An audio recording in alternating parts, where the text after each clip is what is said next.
ہمارے نبی صلی اللہ علیہ وسلم کی جو سیرت ہے اس کے دو پہلو ہیں، خوب غور سے سنیں.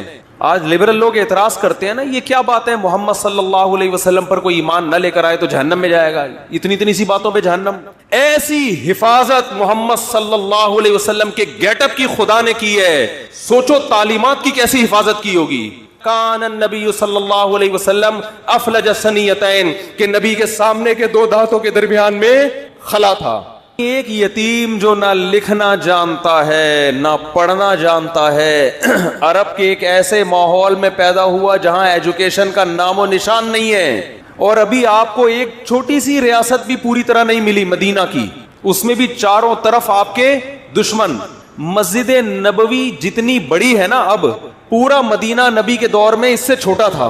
سمجھ میں آ رہی ہے؟ جو مدینہ شہر تھا نا، آج جو مسجد نبوی ہے مدینہ شہر اس سے چھوٹا تھا. پوری اسلامی تاریخ ہے، آپ کوئی ماہر آدمی ہو نا آپ کو بتائے گا مسجد نبی کے اندر یہاں حضرت ابو بکر کا گھر تھا، یہاں حضرت عمر کا گھر تھا، یہاں حضرت ابو ہریرہ آیا کرتے تھے، یہاں یہ ہوتا تھا، یہاں پوری مسجد نبی کے اندر پوری مدینہ کی تاریخ ہے. اتنی چھوٹی سی جگہ، بہت کمزور معمولی سی ریاست جو اپنے پاؤں پہ ابھی کھڑی بھی نہیں ہو پا رہی، سنبھل بھی نہیں پا رہے، اور خطوط لکھے جا رہے ہیں ہرقل کو.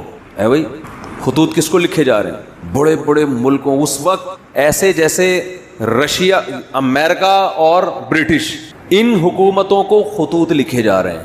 اس میں کیا کہا جا رہا ہے؟ انی رسول اللہ علیکم جمیعا، مجھے گاڈ نے میسنجر بنا کے بھیجا ہے. کس کی طرف؟ آپ کہتے ہیں جب اللہ کو اللہ کہا جائے گا تو گاڈ کیوں کہہ رہے ہو پھر بار بار؟ گاڈ اس لیے کیونکہ یہ لفظ گوروں کے لیے بھی ایکسیپٹیبل ہے نا. بھائی گاڈ کو تو وہ بھی مانتے ہیں نا، اللہ کو نہیں مانتے، گاڈ کو تو مانتے ہیں نا، تو اس لیے میں گاڈ کا لفظ استعمال کر رہا ہوں کہ دنیا میں اس سے بڑے سفیر کی کوئی مثال مل نہیں سکتی، جو دعویٰ بھی کر رہے ہیں کہ میں تمام لوگوں کی، اللہ کی طرف سے تمام انسانوں کا رسول، اور اس دعوے پر عمل بھی کر کے دکھا رہے ہیں. بڑے بڑے بادشاہوں کو خطوط لکھ رہے ہیں. بعض بادشاہوں نے جب آپ کا خط دیکھا تو اسے پھاڑ دیا. آپ نے فرمایا اللہ اس کے اسی طرح ٹکڑے کرے گا جس طرح اس نے میرے خط کو پھاڑا ہے. آپ کہہ سکتے ہیں بھائی کسی کے خط کو پھاڑنے پر اتنی بڑی بددعا کیسے دی جا سکتی ہے؟ بات یہ ہے کہ دعویٰ جتنا بڑا ہو اس دعوے کا انکار بھی اتنا ہی بڑا جرم ہوتا ہے. اس کے ذمہ لازم تھا، کیونکہ نئے پیغمبر کا لوگ انتظار کر رہے تھے. لوگوں کو یقین تھا کہ حضرت عیسیٰ ابن مریم آخری نبی نہیں ہے. عیسائی بھی انتظار کر رہے تھے، یہودی بھی انتظار کر رہے تھے. ایسے موقع پہ اگر کوئی دعویٰ کرے تو دعویٰ سنتے ہی اس کو پھاڑ ڈالنا یہ اللہ سے دشمنی لینے کے مترادف ہے. اس لیے رسول اللہ صلی اللہ علیہ وسلم نے فرمایا لا يسمع بی احد من هذه الامة یہودیا کان او نصرانیا ثم لم یؤمن بالذی ارسلت به الا دخل النار. فرمائے میری پوزیشن یہ نہیں ہے کہ کوئی میری دعوت سنے، اس کا دل چاہے تو مان لے، دل چاہے تو نہ مانے. نا نا نا نا نا نا نا. میری حیثیت یہ ہے کہ اس امت میں کوئی یہودی عیسائی میرے بارے میں سنے اور پھر تحقیق کر کے مجھ پر ایمان نہ لے کر آیا تو اس کا ٹھکانہ جہنم کی آگ ہے. اس نے اس کو ویلیو کیوں نہیں دی؟ بالکل اس کی مثال ایسے جیسے کلاس روک کر ایک شخص کہہ رہا ہے مجھے پرنسپل نے بھیجا ہے اور ٹیچر اس کی بات کو لفٹ کرانے کے لیے تیار نہیں ہے، تو آپ کیا سمجھتے ہیں پرنسپل چھوڑ دے گا اس کو؟ اور وہ کہہ بھی رہے کہ میں سب پوری کلاس کے لیے پیغام لے کر آیا ہوں، اور پیغام بھی بہت اہم ہے. آج لبرل لوگ اعتراض کرتے ہیں نا، یہ کیا بات ہے محمد صلی اللہ علیہ وسلم پر کوئی ایمان نہ لے کر آئے تو جہنم میں جائے گا، اتنی سی باتوں پہ جہنم ہے بھائی، اتنی سی باتوں پہ. یعنی وہ کہتے ہیں نا یہ لوگ ذرا سی بات پہ کہاں پھینک رہے ہوتے ہیں، جہنم میں ڈال. بھائی اتنی سی بات ہے نہیں، کیونکہ دعویٰ یہ کہ مجھے خدا نے بھیجا ہے. اب آپ کے ذمے ہے کہ آپ تحقیق کرو کہ یہ اپنے دعوے میں جھوٹے ہیں یا سچے. آپ اس کان سے سن کے اس کان سے نکالنے کا آپشن آپ کے پاس ختم ہو گیا. ابھی آپشن نہیں ہے آپ کے پاس کہ ادھر سے سنیں اور ادھر سے نکال دیں گے یار یہ مسلمانوں کے مذہبی معاملات ہیں، چھوڑو. آپ کہہ سکتے ہیں کہ کیا دلیل ہے آپ کے پاس کہ محمد ابن عبداللہ صلی اللہ علیہ وسلم اس دعوے میں سچے تھے؟ کیا دلیل ہے آپ کے پاس؟ ہم کہتے ہیں 1400 سال پہلے جو آپ کی نبوت کے برحق ہونے کے دلائل تھے وہ تو تھے، وہ لوگوں نے اپنی آنکھوں سے دیکھے. 1400 سال کے بعد جو آپ کے برحق ہونے کے دلائل ہیں وہ پہلے سے بھی زیادہ ہیں، وہ اس سے بھی زیادہ ہیں. اگر خدا محمد صلی اللہ علیہ وسلم کو میسنجر بنا کے بھیجتا اور یہ نہ کہتا کہ یہ آخری پیغمبر ہیں تو خدا کے ذمے محمد صلی اللہ علیہ وسلم کی تعلیمات کی حفاظت بولو نہیں تھی. کیا خیال ہے؟ اللہ کہہ دیتا کہ ان کی تعلیمات جب مسخ ہوں گی تو میں دوسرا پیغمبر بھیج دوں گا. خدا نے محمد ابن عبداللہ صلی اللہ علیہ وسلم کے بارے میں 2 دعوے کیے. یہ میرے میسنجر ہیں اور لاسٹ میسنجر، ان کے بعد کوئی نبی نہیں ہے، کیونکہ ساری دنیا کے سارے انسانوں کے لیے. اس دعوے میں اللہ نے ایک اور دعویٰ کر دیا کہ ان کی تعلیمات کو میں قیامت تک کے لیے محفوظ کر دوں گا. ان کی تعلیمات قیامت تک کے لیے. بولو نا کیا ہو گیا بھائی؟ وہاں میں پشاور میں بیان کر رہا تھا، ایسا بول رہے تھے لوگ یار، چپ کرانا. سرگودا میں بیان ہوا، چپ کرانا مشکل ہو گیا، لوگ چپ ہی نہیں ہو رہے تھے. وہاں کہنا پڑ رہا تھا مجھے بھی بولنے دو گے کہ نہیں دو گے؟ بول. پنجاب لسی پائے، کراچی میں چائے کے اثرات ہیں. سوچتا بہت ہے آدمی، چائے پی کے بولتا نہیں ہے، سوچتا رہے. جہاں بولنے کا موقع ہوتا ہے وہاں بھی کیا کر رہا ہوتا ہے؟ سوچ رہا ہوتا ہے. ابھی اتنی اچھی صحت رہی ہے نا، میرا 2 ہفتے کا دورہ ہوا کے پی کے پنجاب، ایسے ایک چھینک بھی نہیں آئی. پھر کراچی اتر کے چھینکیں شروع. تو اللہ کے ذمے تھا کہ محمد صلی اللہ علیہ وسلم کی تعلیمات کی حفاظت کرتے. یہ حفاظت خود اس کی دلیل ہے کہ محمد صلی اللہ علیہ وسلم لاسٹ میسنجر آف گاڈ ہیں. ورنہ کسی یتیم جو نہ لکھنا جانتا ہو نہ پڑھنا جانتا ہو، اس کی تعلیمات کی اللہ کی قسم اسباب کی دنیا میں ایسی حفاظت کا انتظام اس زمانے میں تو ممکن ہی نہیں تھا، ناممکن. اور اس زمانے میں بھی اتنا پروٹوکول ملنا کسی کو ممکن نہیں ہے. ہمارے نبی صلی اللہ علیہ وسلم کی جو سیرت ہے اس کے 2 پہلو ہیں. خوب غور سے سنیں، 2 پہلو ہیں آپ کی سیرت کے.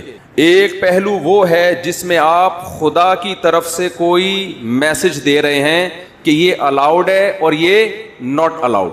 خدا ان کاموں سے خوش ہوتا ہے اور ان کاموں سے ناراض ہوتا ہے. کہنے میں کیا جا رہا ہے؟ خدا ان کاموں سے خوش ہوتا ہے اور ان کاموں سے ناراض. جب کوئی کہے بولو تو خدا نہ بولنے سے ناراض ہوتا ہے، یہ بھی ایک ہے نا. ان کاموں سے اللہ خوش ہوگا اور ان کاموں سے اللہ ناراض ہوگا. اللہ تعالیٰ نے محمد صلی اللہ علیہ وسلم کو اپنا سفیر بنایا اور یہ بھی دعویٰ کیا کہ یہ آخری نبی ہیں، اور یہ بھی دعویٰ کیا، اسی میں یہ خود بخود دعویٰ ہو گیا کہ ان کی تعلیمات قیامت تک کے لیے محفوظ کر دوں گا. جبکہ اس زمانے میں محفوظ کرنے کا کوئی انتظام، ایسا پراپر انتظام نہیں تھا جو بعد میں لوگوں میں ایجاد ہوا ہے. تو لکھنے والے چند گنے چنے لوگ تھے، لکھتے بھی چمڑوں پہ اور کاغذوں پہ، جس کے گمنے کا بہت امکان، تحریف کا بہت امکان. مگر ایسا انتظام کیا کہ میں آپ سے عرض کر رہا تھا محمد صلی اللہ علیہ وسلم کی تعلیمات 2 قسم کی ہیں. جلدی سے بات کو سمیٹ رہا ہوں میں. ایک وہ تعلیمات جو اصل ہیں، جس کے لیے آپ صلی اللہ علیہ وسلم کو بھیجا گیا، حکم دیا گیا کہ آپ بتا دیں کہ ان باتوں سے خدا خوش ہوتا ہے اور ان باتوں سے خدا ناراض ہوتا ہے. یہ اصل ہے جس کے لیے آپ کو بھیجا گیا. اور سیرت کا ایک پہلو وہ ہے جس کا جو اصل نہیں ہے، اس کا تعلق آپ کی ذاتیات سے ہے. کوئی سفیر جب آپ کے پاس آتا ہے پیغام لے کر، تو آپ کو دلچسپی ہوتی ہے کہ اس کا گیٹ اپ کیسا تھا. کوئی جو بھی مشہور شخصیات ہوتی ہیں نا، لوگ ان کو دیکھنا چاہتے ہیں، ان کے بارے میں پوچھتے ہیں. میں جب تک ویڈیو پہ نہیں آتا تھا لوگ پوچھتے تھے کیسے ہیں بھائی مفتی صاحب، موٹے ہیں، پتلے ہیں، لمبے ہیں، ٹھگنے ہیں، کیا ہیں. لوگ پوچھتے تھے میرے بارے میں. ہم شکر ہے اس وقت ویڈیو نہیں بناتے تھے کیونکہ ہم بہت باریک تھے، آواز جاندار رکھی ہوئی تھی، باڈی باریک. تو لوگ مجھے کہتے تھے جیسی آپ کی آواز ہے آپ خود بھی ویسے ہی. میں کہتا نہیں، تسمع بالمعید خیر من ان تراہ، مجھے دیکھنے سے بہتر ہے سننے پر اکتفا کرو. تو شکر ہے 2013 میں حج کر کے آیا تو کچھ گزارا ہو گیا. تو انسان کو جس سے محبت ہوتی ہے اس کے گیٹ اپ کو بھی جاننے کی کوشش بولو کرتا ہے. ہمارے نبی صلی اللہ علیہ وسلم کا گیٹ اپ کیسا تھا، اس کا براہ راست اسلام سے کوئی تعلق نہیں. اس مقصد کے لیے اللہ نے بھیجا نہیں ہے. یہ وہ احکام ہیں جو نسبتاً کم ویلیو رکھتے ہیں. ایک تو ہے نا آرڈر، یہ کرو یہ نہ کرو، یہ تو اصل ہے نا جس کے لیے سفیر کو بھیجا جائے. اللہ نے آپ صلی اللہ علیہ وسلم کی سیرت کا وہ پہلو جس کی ویلیو نسبتاً کم ہے اس کی ایسی حفاظت کی ہے، یہ بتانے کے لیے کہ جو اصل تھا اس کی کیسی حفاظت کی ہوگی. آج محمد ابن عبداللہ صلی اللہ علیہ وسلم کے بارے میں کوئی ایک حرف اگر کہتا ہے تو اس کا یہ دعویٰ دلیل کے بغیر قبول بولو نہیں ہے. میں ایک مثال پیش کرتا ہوں. امام ترمذی امام بخاری کے شاگرد ہیں. اللہ کے سفیر محمد ابن عبداللہ صلی اللہ علیہ وسلم کے بارے میں امام ترمذی نے دعویٰ کیا کہ محمد صلی اللہ علیہ وسلم کا گیٹ اپ ایسا تھا, پورا گیٹ اپ نہیں بیان کیا جا رہا, صرف اتنا کہ آپ کے سامنے کے جو دو دانت تھے ان کے درمیان میں خلا تھا, تھوڑا سا ڈسٹینس تھا, تھوڑا سا بول لو فاصلہ تھا. یہ کتنی معمولی سی بات ہے یار. کوئی سفیر آپ کے پاس پیغام لے کر آیا ہے, آپ کسی سے پوچھ رہے ہیں اس کے سامنے کے دانتوں میں خلا تھا یا نہیں تھا, ہے بھائی, بہت ہی ایک بھائی تھا یا نہیں تھا تو کیا کرنا ہے اس سے. لیکن امام ترمذی یہ بات بیان کر رہے ہیں. لیکن امام ترمذی کو پتا ہے یہ اتنا بڑا دعویٰ کر رہا ہوں میں کہ جس شخصیت کی بات ہو رہی ہے نا, ان کا یہ دعویٰ ہے کہ مجھے خدا نے انسانوں کی طرف پیغمبر بنا کے بھیجا ہے. امام ترمذی کو یہ بات معلوم ہے کہ میں نے اگر دعویٰ کر دیا کان النبی صلی اللہ علیہ وسلم افلج الثنیتین, کہ نبی کے دو دانتوں کے درمیان میں خلا تھا, یہ دعویٰ کر دیا, یہ امت مجھے چھوڑے گی نہیں. کہ کہاں سے تمہیں پتا چلا؟ آپ مورخین سے پوچھ نہیں سکتے کہ آپ کو کیسے پتا چلا, وہ اپنے لکھ رہے ہوتے ہیں بس. اور اگر وہ دلیل بھی پیش کرتے ہیں تو وہ دلیل اس اتنی مضبوط نہیں ہوتی. اتنی سی بات کو بیان کرنے کے لیے امام ترمذی سند لے کر آئیں گے. حدثنا عبداللہ ابن عبد الرحمن, امام ترمذی کہتے ہیں مجھ سے عبداللہ ابن عبد الرحمن نے بیان کیا. وہ عبداللہ جو عبد الرحمن کے بیٹے ہیں. عبداللہ ابن عبد الرحمن کو کیسے پتا چلا کہ نبی کے دو دانتوں کے درمیان خلا تھا؟ بھائی انہوں نے تو نبی صلی اللہ علیہ وسلم کو دیکھا نہیں. وہ کہتے ہیں حدثنا ابراہیم ابن المنذر, مجھ سے ابراہیم نے بیان کیا جو منذر کے بیٹے ہیں. بھائی ابراہیم ابن منذر نے تو نبی کا زمانہ نہیں پایا, ان کو کہاں سے پتا چلا؟ وہ کہتے ہیں ابراہیم ابن المنذر کہتے ہیں حدثنی عبد العزیز ابن ابی ثابت الزہری, مجھ سے عبد العزیز نے بیان کیا جو ابو ثابت الزہری کے بیٹے ہیں. بھائی عبد العزیز جو ابو ثابت الزہری کے بیٹے ہیں ان کو کہاں سے پتا چلا؟ جی انہوں نے تو نبی صلی اللہ علیہ وسلم کو دیکھا نہیں. وہ کہتے ہیں حدثنا اسماعیل ابن ابراہیم, مجھ سے اسماعیل نے جو ابراہیم کے بیٹے ہیں انہوں نے بیان کیا. حضرت اسماعیل جو ابراہیم کے بیٹے ہیں ایسے تو سینکڑوں ہیں, یہ کون سے والے اسماعیل اور ابن ابراہیم کی بات کر رہے ہیں؟ کہتے ہیں ابن اخی موسیٰ ابن عقبہ, وہ اسماعیل ابن ابراہیم جو موسیٰ ابن عقبہ کے بھتیجے ہیں. اچھا جی, اسماعیل ابن ابراہیم نے تو محمد صلی اللہ علیہ وسلم کو نہیں دیکھا.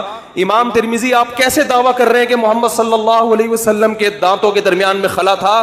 اسماعیل ابن ابراہیم جو موسیٰ ابن عقبہ کے بھتیجے ہیں انہوں نے نبی کا زمانہ نہیں پایا. وہ کہتے ہیں قال حدثنی موسیٰ ابن عقبہ, وہ کہتے ہیں مجھے میرے چچا موسیٰ ابن عقبہ نے بتایا. بھائی موسیٰ ابن عقبہ نے بھی نبی کا زمانہ نہیں پایا. وہ کہتے ہیں موسیٰ ابن عقبہ کہتے ہیں حدثنی قریب, مجھ سے عبداللہ بن عباس کے شاگرد قریب نے بیان کیا. ارے بھائی قریب نے بھی محمد صلی اللہ علیہ وسلم کو نہیں دیکھا. امام ترمذی کہتے ہیں ذرا خاموش ہو جاؤ. قریب کہتے ہیں حدثنی عبداللہ ابن عباس, مجھ سے عبداللہ ابن عباس نے بیان کیا اور انہوں نے نبی کے چہرے انور کی طرف دیکھ کے فرمایا کان النبی صلی اللہ علیہ وسلم افلج الثنیتین, کہ نبی کے سامنے کے دو دانتوں کے درمیان میں خلا تھا. ایسی حفاظت محمد صلی اللہ علیہ وسلم کے گیٹ اپ کی خدا نے کی ہے. سوچو تعلیمات کی کیسی حفاظت کی ہوگی. آج کوئی ایسی شخصیت ہے جو یہ اٹھ کے دعویٰ کرے کہ میں خدا کا بھیجا ہوا پیغمبر, اور اس کے پاس اپنے دعوے کی صداقت کا اتنا بڑا ثبوت ہو جو ثبوت محمد صلی اللہ علیہ وسلم کے سچے ہونے کا تھا. آپ کہہ سکتے ہیں یہ ایک حدیث ہے, ایسی ہزاروں حدیثیں ہیں, ایک بات بھی اگر آپ محمد صلی اللہ علیہ وسلم کی طرف منسوب کرتے ہو سند کے بغیر امت اس کو قبول بولو نہیں کرتی. اور سند بھی کیسی خاندانی. آپ کہہ سکتے ہو امام ترمذی سے کہ حضرت آپ کہتے ہیں مجھ سے عبداللہ ابن عبد الرحمن نے بیان کیا, ہو سکتا ہے یہ بندہ بھی آپ نے خود ہی گڑھ لیا ہو. بھئی کہنے پر گورنمنٹ کی طرف سے کوئی پابندی ہے؟ بولو آپ کو مجھ سے فلاں نے بیان کیا, اگلے کو کیا پتا فلاں کون ہے؟ آپ اسماء الرجال کی کتابوں میں جاؤ گے, جی عبداللہ ابن عبد الرحمن کون ہے, آپ کو اس زمانے کے درجنوں علماء کے اقوال مل جائیں گے. یہ فلاں سن میں پیدا ہوئے, فلاں جگہ علم حاصل کیا, ان کے بارے میں علماء کے تبصرے, یہ جھوٹے تھے سچے تھے, کوئی کرپشن تو نہیں ان پہ ثابت ہوئی, جھوٹ تو ثابت نہیں ہوا زندگی بھر. ان کے شاگرد کون کون, ان کے استاذ کون کون, کہاں کہاں سے علم حاصل کیا. ایک مؤلف بیان نہیں کرے گا, بہت سارے لوگ جو مختلف ملکوں میں رہتے ہیں وہ بیان کریں گے ان کے بارے میں. پھر آپ اگلے راوی کی طرف جاؤ گے عبداللہ ابن عبد الرحمن, وہ کہتے ہیں ابراہیم ابن المنذر نے. یہ ابراہیم ابن المنذر کون ہے؟ یہ کوئی ڈھکے چھپے نہیں ہے, آپ کو درجنوں کتابوں میں ان کے حالات بولو مل جائیں گے. بھائی اس زمانے میں مشہور آدمی تھے یہ, لوگ جانتے تھے ان کو. وہ کتابیں کوئی دمشق میں لکھی جا رہی ہے, کوئی مصر میں لکھی جا رہی ہے, کوئی کوفہ میں لکھی جا رہی ہے, ان کتابیں میں ان کا تذکرہ ملے گا آپ کو. حالانکہ ان کے آپس میں ملاقات ثابت, ان مصنفین کا آپس میں کمپرومائز نہیں ہو سکتا, مختلف ملکوں میں ہے یہ. پھر آپ پوچھو گے جی عبدالعزیز ابن ابی ثابت الزہری کون ہے؟ ان کے اسماء الرجال کی کتابیں تو اتنی جلدوں میں ہوتی ہیں, جن میں راویوں کے حالات, ان کے نام. ایسا خاندانی پروٹوکول خدا کی طرف سے محمد صلی اللہ علیہ وسلم کو ملا, ایسی حفاظت کی گئی. اللہ ان غیر مسلموں سے کہہ رہا ہے جس کے دانتوں کے درمیان خلا, اس گیٹ اپ کو بیان کرنے کی میں نے ایسے حفاظت کی ہے, سوچو اس کے آرڈر کیسے میں نے محفوظ کیے ہوں گے. یہ پروٹوکول اس کائنات میں آج تک کسی کو بولو نہیں ملا. ہم یہ سیرت سن کے خوش ہوتے ہیں, ہونا بھی چاہیے, لیکن اس میں ہمارے لیے ایک پیغام ہے کہ محمد صلی اللہ علیہ وسلم جیسے غیر مسلموں کی طرف بھیجے گئے تو مسلمانوں پر بھی لازم ہے یا نہیں کہ آپ صلی اللہ علیہ وسلم کو فالو کریں.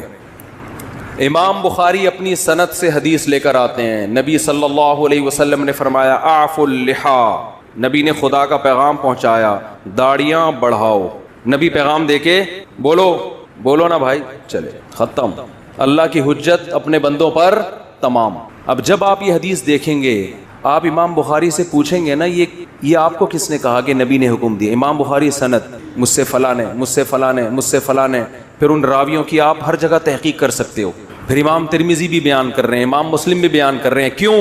کہ کل قیامت کے دن اللہ آپ سے سوال پوچھے گا کہ میں نے اپنے میسنجر کے ذریعے پیغام پہنچایا تھا کہ اللہ کی طرف سے تمہیں حکم ہے داڑھی بولو نا بھائی بڑھاؤ. بس تمہیں اگر کوئی کنفیوژن تھی کہ پتہ نہیں حکم دیا ہے کہ نہیں دیا, تو میں نے تمہاری وہ کنفیوژن دور کر دی تھی. بس آپ کہہ سکتے ہیں اللہ اگر تیرا اتنا اہم حکم تھا تیرے حبیب کا, تو میں نے جب داڑھی نہیں رکھی تو سزا کیوں نہیں ملی؟ اللہ کیا کہے گا؟ یہ دنیا دارالامتحان تھی, دارالجزا کیا ہے؟ بولتے کیوں نہیں بھائی؟ بس اب آپ کی مرضی. مولوی صاحب بھی آپ کو یہ حدیث سنا کے جمعہ پڑھا کے گھر نکل جائیں گے, کیونکہ مولوی صاحب کا پولیس سے کوئی تعلق. قرآن کہتا ہے نا محمد صلی اللہ علیہ وسلم کے بارے میں کہ لست علیہم بمسیطر, آپ ان پر نگہبان نہیں ہیں. میسنجر کا کام حکم پہنچانا ہوتا ہے, منوانا بولو نہیں ہوتا. تو میسنجر کا کام پیغام پہنچانا, بس اسی پیغام میں جو خدا نے اپنے حبیب صلی اللہ علیہ وسلم کو دیا, اس میں حکم دیا ان کو پیغام پہنچا دو, بس آگے نہیں کچھ. لا تقربوا الزنا. اچھا کچھ پیغام ایسے ہیں جو خدا کی ذات سے نکلے ہیں براہ راست, قرآن کی شکل میں محفوظ ہوئے, کہ اس میں اے نبی ہم جب کسی کو پیغام دے کے بھیجتے ہیں, بعض دفعہ پیغام اتنا اہم ہوتا ہے کہ وہ لکھ کے دے دیتے ہیں بھائی یہ پڑھ کے سنا دو, اور بعض دفعہ کہتے ہیں یہ بھی بتا دینا, یہ بھی بتا دینا. تو اس میں میسنجر کے الفاظ اپنے ہوتے ہیں, پیغام بھیجنے والے کا ہوتا ہے. حدیث بھی اللہ کا پیغام ہے, الفاظ کس کے ہیں؟ محمد صلی اللہ علیہ وسلم کے. قرآن بھی اللہ کا پیغام, الفاظ بھی کس کے؟ اللہ کے. تو جو اللہ نے قرآن میں حکم دیا, جو پیغمبر نے قرآن پہنچایا, اور وہ بھی اسی طرح محفوظ ہے, اس میں بھی ذرہ برابر تبدیلی نہیں ہوئی. اس پیغام میں کیا ہے؟ لا تقربوا الزنا, ان سے کہہ دو کہ زنا کے قریب بھی پھٹکنے کی اجازت. بولتے کیوں نہیں. زنا کرنا تو دور کی بات. آج صبح ایک لڑکی کا فون آیا, 5 سال سے میرا ریلیشن کسی بندے سے, اب وہ شادی نہیں کر رہا. میں نے کہا بالکل ٹھیک کر رہا ہے, وہ حرام کاروں کے لیے یہی ہونا چاہیے. جب اس نے حرام مزے لے لیے تو وہ کیوں بیوی بنائے گا بھائی؟ کیوں بیوی بنائے گا؟ وہ اس کو حرام چسکے لگ گئے نا, رو رہی ہے, اس کو منع. میں نے کہا میں کیوں سمجھاؤں اس کو؟ خدا نے مرد اور عورت کو نکاح کے علاوہ کسی بھی راستے سے قریب جانے کی اجازت بولو نہیں دی ہے.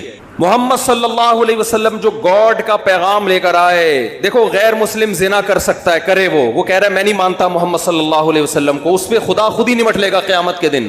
مسلمان کے پاس نبی کے حکم کے سامنے نو کا آپشن نہیں ہے. محمد صلی اللہ علیہ وسلم جو پیغام لے کر آئے گاڈ کی طرف سے, اس میں یہ تھا کہ تمہیں 5 ٹائم اللہ کے گھر میں جمع ہو کے میری عبادت کرنی ہے, اور عبادت کا طریقہ بھی بتا دیا. اس میں فجر کی نماز بھی, ظہر کی نماز بھی, عصر بھی، مغرب بھی اور عشاء بھی. آپ نماز کے لیے آ جائیں، آپ کی مرضی، نہ آئیں، کوئی مولانا صاحب پولیس لے کے آپ کے گھر نہیں پہنچیں گے.